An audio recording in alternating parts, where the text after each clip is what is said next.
नमस्कार सर्वांना, माझं नाव प्रांजली आणि मी सध्या अमेरिकेमध्ये शिकत आहे. आजचा ब्लॉग थोडासा वेगळा असणार आहे कारण की आज माझ्या डोळ्यांना थोडी ॲलर्जी झाली आहे. तर मी जाणार आहे आमच्या युनिव्हर्सिटीच्या क्लिनिकमध्ये. तर आज मी तुम्हाला दाखवणार आहे इथे स्टुडंट्सला कशी ट्रीटमेंट दिली जाते.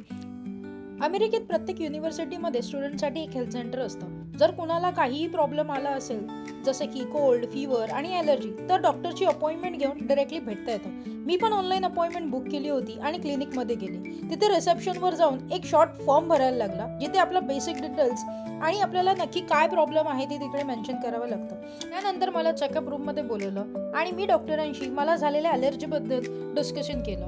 डॉक्टरांनी मला त्याच्यावरती असलेले ट्रीटमेंट्स आणि ते कशामुळे होतं त्याचे रिझन समजावून सांगितले.